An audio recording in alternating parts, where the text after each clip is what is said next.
So, do you think कि Namibia और Oman छोटी टीम्स है, पीएनजी भी एक छोटी टीम थी, लेकिन आपको लगता है कि आगे जाके टूर्नामेंट पर ये बड़ा असर डालेंगी? देखिए आज के अगर नामीबिया की परफॉर्मेंस देखें, हाँ जी, अभी आप देखें कि और भी दूसरी टीमों ने खेलना है और इम्पैक्ट डाल सकते, जैसे नीदरलैंड्स तो ऑलरेडी इम्पैक्ट डाल चुका हुआ है। 2021 में साउथ अफ्रीका को हराया था, 2022 में बैक माई पार्डन 2022 के वर्ल्ड T20 में, फिर इसके अलावा 2023 के 50 ओवर के जो वर्ल्ड कप हुआ उसमें भी हराया था।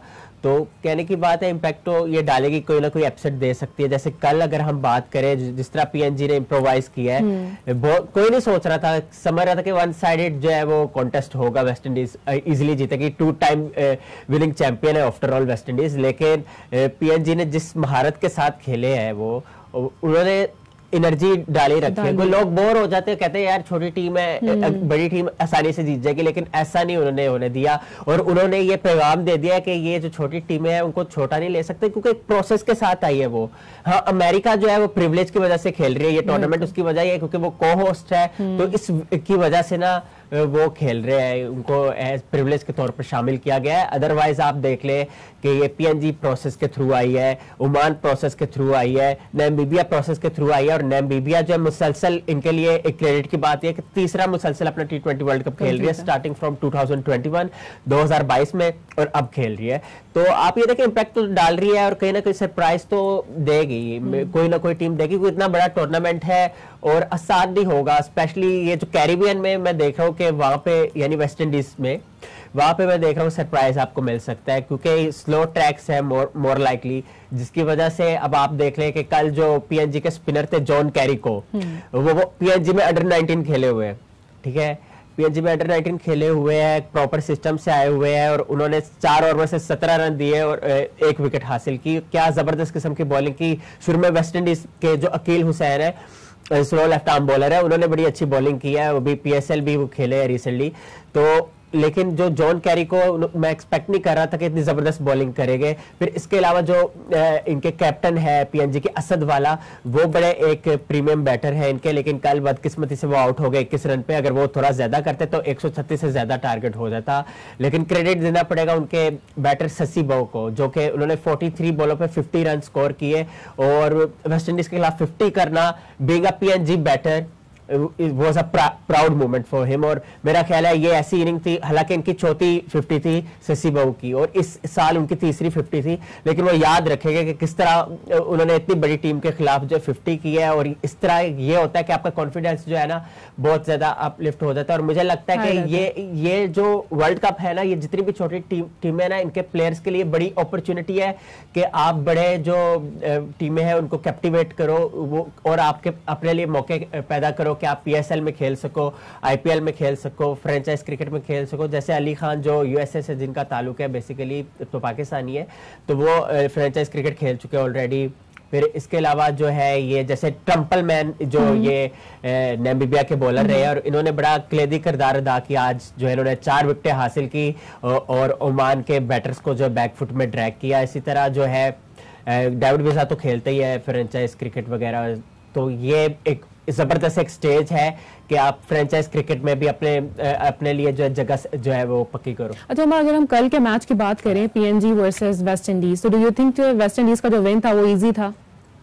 वेस्ट इंडीज का विन, देखिए वेस्ट इंडीज का विन तो बिल्कुल भी इजी नहीं था, और इसमें कोई दो राय नहीं है कि नामीबिया पीएनजी ने जो है पसीने जो है वो निकाल दिए वेस्ट इंडीज के। The way they just put them to the test was जैसे एक्सेप्शनल। उन्होंने पूरा जो है सिचुएशन का, कंडीशन का जो फायदा उठाया, और क्या बॉलिंग की आप देखें। जैसे वो एक उनके ओपनर बॉलर है, मोरिया उनका नाम है, और उन्होंने जिस तरह बॉलिंग की है शुरू में बहुत फिनोमिनल था। ऑल्दो ये ब्रेंडन किंग ने उनको, अच्छा पहली 4 बॉलें उन्होंने डॉट बॉल की, उसके बाद आखिरी 2 बॉलों में उन्हें चौके पड़े, लेकिन फिर इसके अलावा उनके दूसरे बॉलर है वो आए और उन्होंने तो जॉनसन चार्ल्स को जो ट्रैप्ड कर दिया लेग बिफोर विकेट।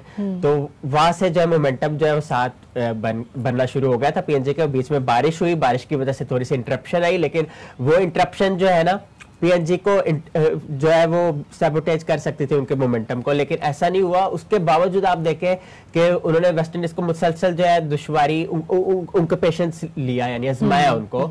और ये भी बड़ी बात है, क्रेडिट देना चाहिए कि बीइंग एक छोटी team against West Indies, 2 time champions, आप जो है वो तसलसल बरकरार रख रहे हो। देखिए 1 ओवर से जीता है सिर्फ वेस्ट इंडीज, 1 ओवर से। लेकिन वेस्ट इंडीज ने फाइट तो किया ना, तारीफ तो फिर बनती है थोड़ी सी। देखिए अगर फाइट ना करते अगेंस्ट पीएनजी तो ज़ाहिर बात है सवालिया निशान बनता, क्योंकि आप जितनी बड़ी टीम हो। अब मैं समझता हूँ पीएनजी ने दिल जीते हैं। अब यहाँ से जो है बेशक वो हार गया लेकिन दिल जीते उन्होंने, क्योंकि जिस तरह उन्होंने फाइट की है और उन्होंने दिखाया है भाई कि हमें भी देखो। और ये इन टीमों के लिए यही तो एक जो है बोनस वाली बात है कि इस तमाम दुनिया देख रहे हैं इनको, तमाम क्रिकेटिंग फैंस इनको देख रहे हैं यहाँ पे। जब ये आईसीसी के डिवीजन लेवल पे खेलते हैं, डिफरेंट प्लेटफॉर्म्स पे खेलते हैं, इंटरकॉन्टिनेंटल कप होते हैं और सो होते हैं, एक प्रॉपर फेस टू फेस मतलब टूर्नामेंट्स होते हैं जिसके तहत ये ऊपर आते हैं। तो वो तो ज़ाहिर बात है ब्रॉडकास्ट नहीं होते इस सतह पे, तो इसलिए फैंस वगैरह नहीं देख सकते इतना ज्यादा ना। तो ये एक प्लेटफॉर्म होता है जिसमें अपने टैलेंट को दिखा सके, लोहा मनवा सके, तो ये आइडियल मौका है। और जैसे सीसी बहु बड़े इन्होंने टेक्निक के साथ खेले हैं। अच्छा पहले लग रहा था कि यार ये टाइम ले रहे हैं सारे, लेकिन वो बाद में वक्त ने साबित किया कि क्या जबरदस्त उन्होंने इनिंग खेली है, टेम्परामेंट दिखाया है, स्किल दिखाई है।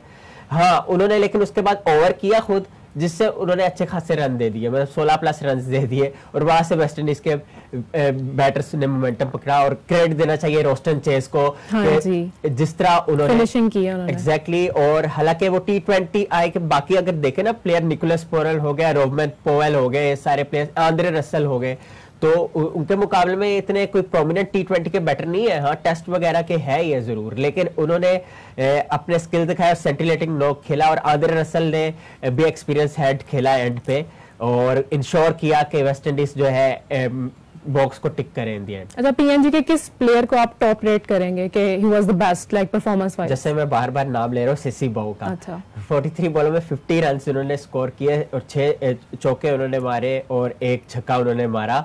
और कमाल की इनिंग खेली है कंसीडरिंग दैट के सर्कमस्टांसेस के। आसान पिच बिल्कुल भी नहीं थी गयाना की, लेकिन उन्होंने जो है इंश्योर किया कि चले कुछ इतना डिसेंट टोटल हो जाए कि चले वेस्ट इंडीज को हम जो है कुछ हद तक टेस्ट करें। और आखिरी 5 ओवर में पीएनजी ने 42 रन स्कोर किए, 42 रन स्कोर किए। और ये रन रेट इनका इस फेज में सबसे ज्यादा था। पिछले बाकी जो 15 ओवर थे पिछले, उसके एतबार से देखा जाए तो सबसे ज्यादा रन जो है इन्होंने आखिरी 5 ओवर में स्कोर किए।